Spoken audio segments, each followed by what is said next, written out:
Hello, good morning students, class 7th SST. As you know, in SST we are describing chapter number 2nd in geography. In last videos we have discussed about the objective of this chapter. In previous video we have discussed about the environment. What is environment? Environment के बारे में discuss कर चुके हैं.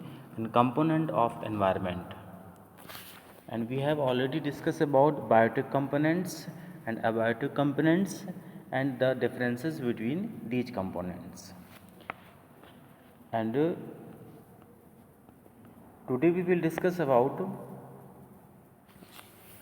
atmosphere. It is the blanket of air which surrounds our planet.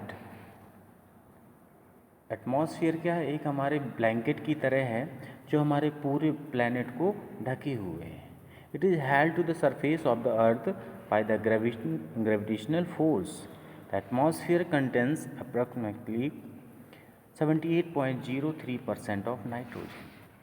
जो हमारा atmosphere है उसमें लगभग 78.03% नाइट्रोजन है and 20.99% oxygen and 0.98% carbon dioxide and other gases. इसके अलावा जो दूसरी गैसेस हैं और कार्बन डाइऑक्साइड है उसका जो परसेंटेज है वो 0.98 यानी 1% से भी कम है. Now biosphere.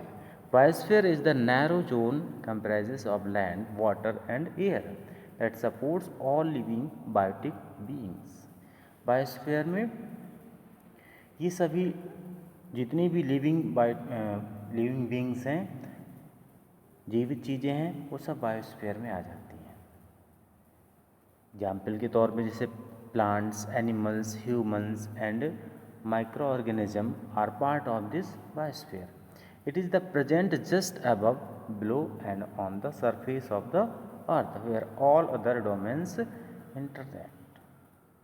Human environment.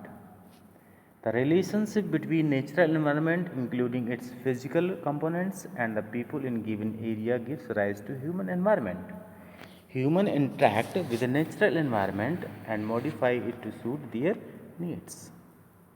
Examples के तौर पर हम देखते हैं they are use a part of land surface for growing crops. यहाँ पर क्रॉप्स उगाई जाती हैं. Similarly human beings learn to domesticate some animals.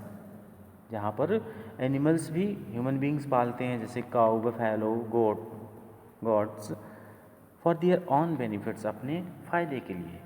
Such as food, जिससे उनको फूड मिलता है, ट्रांसपोर्ट में काम आते हैं. Humans make use of all the three domains of the earth, land, air and water. जो ह्यूमन बीइंग्स है वो लैंड का, एयर का और वाटर का यूज करता है. Human builds structures with different natural materials. Thus humans interact with the natural environment and make use of them. This interaction is based on ecological balance. If in any way imbalance occurs, nature restricts everything to settle in again. जो human beings है वो अपना structures बनाते हैं इस तरीके से. जो human beings interact natural environment से इंटरेक्ट रहते हैं एंड उसको अपने यूज के लायक बनाते हैं. This interaction is based on ecological balance.